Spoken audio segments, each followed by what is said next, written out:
Talanoa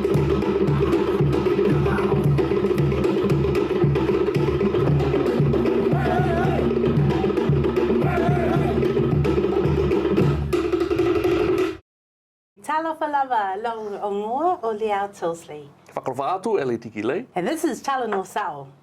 So first and foremost, welcome to be here. And don't forget that we are filming on Upna Freeview 36. It's so exciting that you can be here. Don't forget, this is your show. So if you've got a hardcore question, if you've got something that most people don't talk about, bring it to us, send us a message, say who you'd like for us to have on our show, any sort of pasta, any sort of whawhiao, any sort of event that's going on, let us know. We're more than happy to let our people out there know what's going on. All right. Have you had a nice summer so far? I have. I've had a very lovely summer. It's been nice and warm and hot. I've been doing some big scaffolding. Wow. Did you get some time off? To get some time off. Oh yeah, a little bit. I've also had the ainga sort of tell me that I need to clean up the house. As well? as well.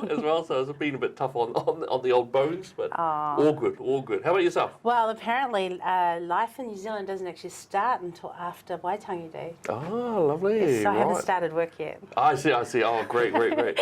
So let's talk about Waitangi Day. It was, of course, we commemorated it very recently. We did. What are your thoughts on the latest Waitangi Day and what happened there?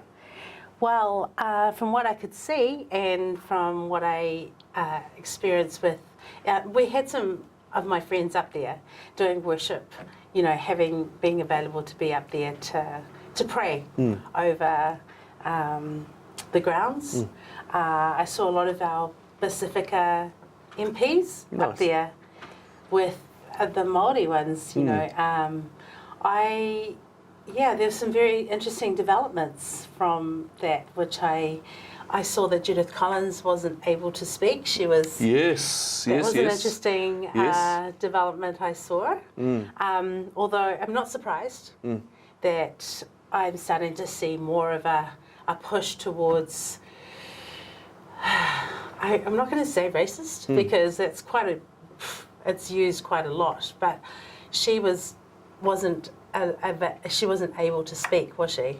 No, I think what happens there, this is actually something which does happen on most marae, is generally what happens is it goes by the old rules. So when you move on to a marae for the pōwhiri, usually what happens is that the men will go first and they will also speak. Sure. And a lot of that is based off the ancient culture. So to protect the woman, the men would go first. So if there was an assault, if there was an attack, then the woman would be able to scarpa and the men would be able to fight, cover their retreat out.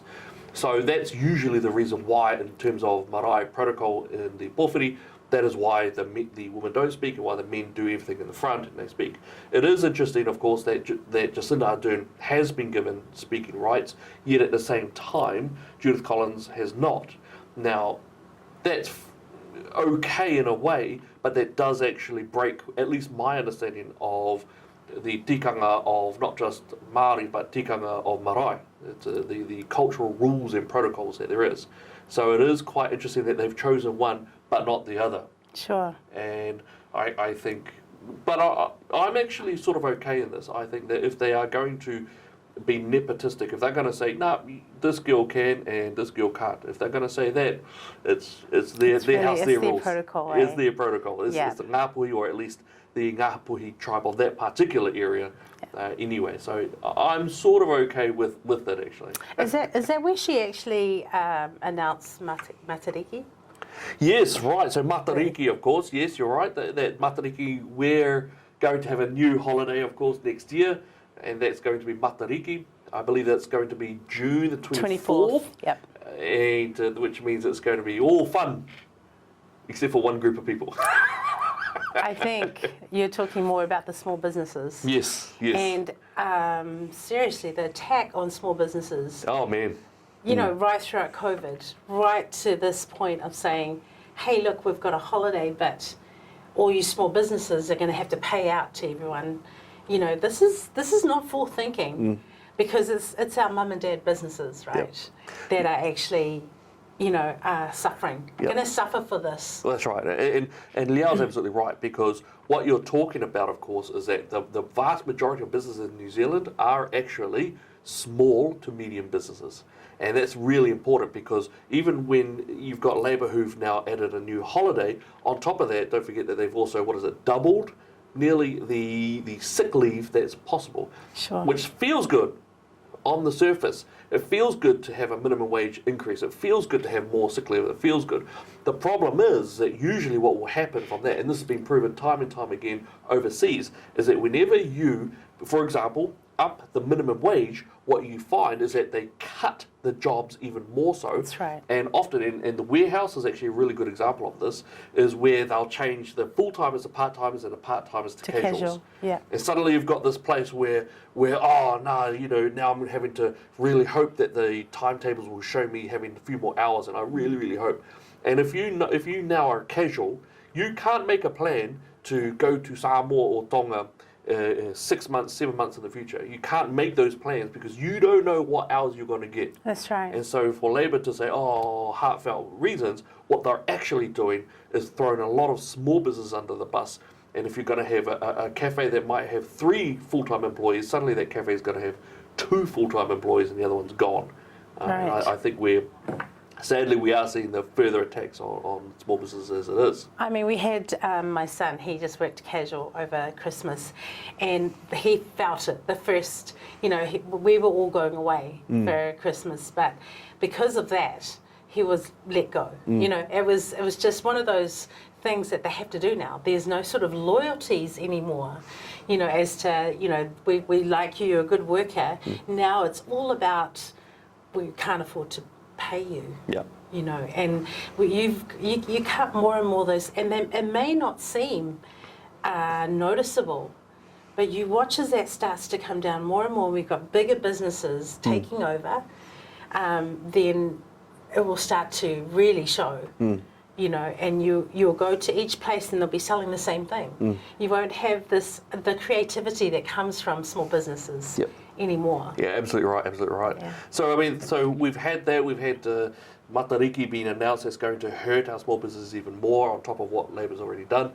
We've also now got this new education curriculum that's about to be put in. We've now got Labour who are saying that the history curriculum, a new type of history, is going to be, and I believe Jacinda Ardern said the word reset, that history is going to be reset, and now they're going to put in a new form of history into New Zealand schools. Well, what do you think about that? So tell me, where have they gotten that new history is what I'm wanting to know.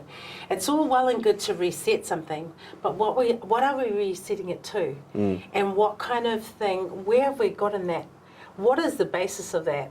History, you see history and you go, okay, history is always good for you to learn what not to do. Yeah. Oh, well said. Yeah, so if we don't know that, then what we do in the future, we won't be able to know the things that we could learn from history. So resetting it, what does that mean? What has, history is history. Whatever's happened, good or bad or ugly, has happened. And we learn from all of those things. But what happens when it's reset and children don't have anything to look back to? Then all of the mistakes and all the things that we create is going to be repeated. Yes, yeah, you're absolutely right. Because human nature is still the same. Human nature is still the same. I think what I'm really worried about as well is that they're going to change history. They're going to revise it. They're going to make it something else of what it is. One of the examples that I've seen is that you've got quite a few, in terms of some activist radicals now who are saying, hey, the white man stopped our Māori people from speaking Māori at school. They basically attacked and tried to erase our language.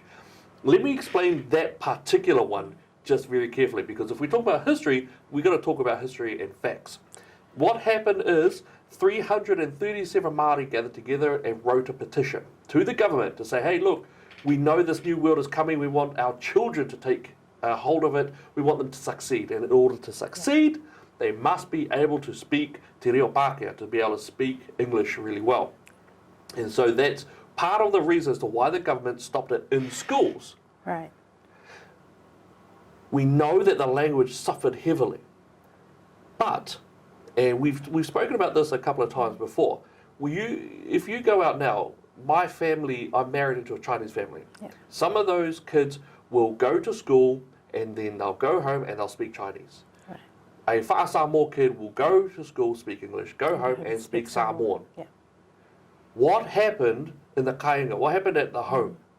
Because when you've got these attacks on people saying, oh, Pākehā, the white man, actually tried to erase our language, that's nonsense. No, they didn't. Because no one went after language in the home. Sure. At all. Where was the language spoken in the home? And that's something which is really important to take note of. So I think the idea of revisionist history, the idea of changing history to make you feel better and to have a very woke ideology is going to be incredibly damaging to our children, and especially in terms of the history books being changed around. I think that's really scary. I think another one that we wanted to talk about, which I think is really important, of course, is I believe it was the school lunches. Sure. And what's your take now? Because it feels good again. This is another. It feels good. Yeah. Labour are good people. Why? Because now they're going to feed up all the kids on lunch. What's your take on that? So I have been working within the schools for the last 3 or 4 years as a community developer. I look at it from a bigger perspective and I say, what helps? What helps in this situation? And we've had churches come on board and want to have school lunches, on not school lunches, but the breakfast. So some kids go to school and they don't have food at home, so they come and they have a healthy breakfast. So, they say in school, healthy mind, for them to just start off with. What they've introduced now is to take over school lunches. So it's already been implemented by the Labour government. Right. It's a feel-good thing. But what I have seen is I've tried really hard to bring in, to awhi and the parents to take their responsibility. So even if the school sent home a loaf of bread and said, get your children or yourselves to make peanut butter and jam. Empower Right. them Yeah, instead of taking that away from them and saying, well, there's something else that you don't have to do. What does that do? Like, a lot of them are on benefits. So there is this big shift of you don't have to work for anything kind of mentality. And it may feel good and seem good at the time, but how long is that going to last? You look at our debt clock, which is another huge thing, Yep. and you go, why are we doing this? What is the purpose of when something as simple as sending home a loaf of bread if you can't afford it, or sending home things, Yeah, I love that. to say, look, here's your project you can do together for your child to have lunch at school, and still provide the fruit that they have, and they provided milk at school. So you can see my sort of little bit of a dilemma. Yep. And bringing in lunches, and then for how long? Yeah. How much waste are we going to have? Because I've seen some of the menu. Okay, some of it has wraps with quinoa. Okay, I don't know if your kids eat quinoa, but my kids certainly do not eat quinoa with tuna. And I think, well, okay, a lot of our Pacifica children. Quinoa. Quinoa? Quinoa. I mean, it could be healthy, but what I'm saying is this the kind of thing? Man, how much is that going to cost? Exactly. Far out. And that's for every day, for every child. So we have 475 children at our primary school. They'll be fed every day. So we don't even know how long this is going to last. I think this is, I hear what you're saying as well, because yet again, parents are losing the rights to have the strength and the authority over their children. I think it's incredibly damaging.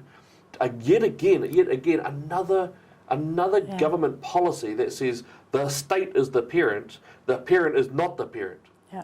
I think that's absolutely incredible. I cannot believe it sometimes what they're doing.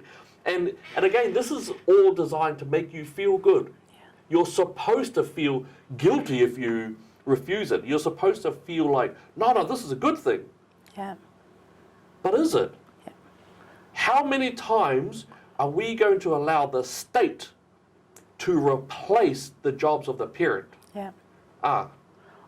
And I think that's a really, really big thing that we need to be aware and awake to. I think in some ways it's because we've changed the way both parents work. So both parents have to go to work to pay rent, mortgage, so incredibly high housing prices. That this just seems like thank you for the relief. Yeah. But what it's doing is it's doing exactly that. It is taking away more and more, and I will say our rights of a parent. Because then the kids will be like, well, why do I need you? Well, yeah, okay, we live in your house, but we can get breakfast, we can get lunch. We've got everything. We've got our education here. So whereas in the fabric of our society is our families. And you know what? Not only that, it also takes away, because I remember when I used to work at a school, and I was able to make a network with a couple of providers of lunches, small business, and they would come in and then they would engage in a little bit of business. Sure. And these were also, one of them was like the parents of some of the kids, and they were just fledging their business up and running. If you've got the government who are buying food up and they're buying these lunches, then they're only going to go to a few different suppliers, So, if maybe even one. Absolutely. So from what I saw this past week, the supplier was a huge organisation, 14,000 lunches for that week. And so it snatches away. More business, anyone any more capitalism. You've got a few parents that can help deliver them, and so they get a little bit of money, but that's it. So you've cut all of that out. Anti-parent, anti-business. Yes. Yeah, there we go. I think one of the things that we also really wanted to talk about was, of course, the very recently we've had the government now saying about gay conversion therapy, about the idea that we know that our children this year will be taught that they're not a boy or a girl, but that there's some sort of magical in-between sort of thing scenario. What do you know of the gay conversion therapy ideas and what's happening currently? So currently, well, they're going to be introduced this year so children can come to school, they can change their name. They can also... Their name. They can change their name. They can change their name. So a parent gives them the name and they can change it. They can change their name. Not 100%, but that is one of the... Are we also talking about kids who are over 18? I mean, we're a bit older, so we get to call even 18-year-olds kids. Just a little bit. Just saying. But are we talking about kids who are like 18 and more, or are we talking about like minors, real children? Yeah, we're talking about 5-year-olds. Right from right from beginning. So you can change your name, and also you can change your gender. So what is gender? So gender. What has this been good, gender? Well, as far as I was brought up in our Pacifica community, there were two, male and female. Yep. Very simple. There are two. Yep. Absolutely right. Yeah. So from that, you can change to being either female or male or everything in between. And of course, let's cut through this right now. There are two genders. They are absolutely connected with your sex. So the woke narrative, of course, right now is that you've got sex, which is what biological component you were born with, and gender is something different, totally separate, and it is how you feel that you are. Now, that is absolutely non-scientific. It is absolutely nonsense. The gender is very much linked to sex. And within that, you do have some people who have a psychological condition, a dysphoria or a disorder that sometimes is called gender identity disorder, gender identity dysphoria, and can be other various psychological conditions as well. Now, those are the ones who say, I have such an issue with my body as a male, I'm going to call myself a female. Sure. That's actually what happens. This idea around that we should make it law, or that Labour Party is making it law, that everyone will be criminalised if you say that no, you were born a boy, you are a boy. You were born a girl, you are a girl, is shocking. So tell me, Elliot, who is going to be criminalised? The parents are going to be criminalised. The parents. And in actual fact, Family First came out with a Law Commission report. It's quite shocking, absolutely shocking. Effectively, what you're hearing, when you hear the words gay conversion therapy, that in itself doesn't mean anything. No one knows actually what gay conversion therapy means. But in the law of what it will be bringing up, it will criminalise. It will ban parents from being able to say to their 5, 6, 7-year-old child that you are a boy, you are a girl. They will be criminalised for that. You will have no rights over your children in terms of being able to tell them that they are the biological sex of what they are. And that is a shocking push again to the left, again, as we were talking before, about the loss of the removal of parents and the state taking over yet again. Sure. Do you think it's going to stop there, though? No, of course it won't. In fact, I know that overseas, over in Denmark, right now that they are currently arguing about criminalising or putting parents, either fining them or putting them in jail. In jail up to 6 months. Up to 6 months is it? Up to 6 months in jail if they dare question the very psychological or biological makeup of their child. I think we've got a lot of Hollywood stars too who now, when they've given birth to a child, won't tell them what their gender is until their child is old enough to figure out what they are. Yeah, How confused would your child be? It's actually child abuse. It's an absolute abuse, and the fact that it is the state, it is the Labour Party, it is the government who are now taking control of this is absolutely scary. You know what's funny is I know a few weeks ago we learned that New Zealand kids are at the worst bracket for maths. Really? And one of the main causes that they found was because of the fact that New Zealand education has tried to push a child-centred education policy, that the kids will determine how they get taught. Now you've got this thing where the government is pushing sexualised ideology onto our children when we are not there, when parents aren't there, and now they're saying, no, if the child thinks that they are a boy when they're a girl or a girl when they're a boy, that should be what is right and proper. The insanity is so incredible that no one politically is calling this out. I do have to say, where are these political parties who are supposedly there for family? Where are they? Why are they not calling this out for the absolutely non-scientific nonsense child abuse that it is? Where are they? I'm finding that more and more of our conservative or voices that are in media have started to be shut down more and more. So we would have to find a different way to speak truth, and actually truth is what is getting people in trouble. Yes, it's incredible. And if we don't fight for our children, who's going to fight for them? If we don't fight for our children, who's going to fight for them?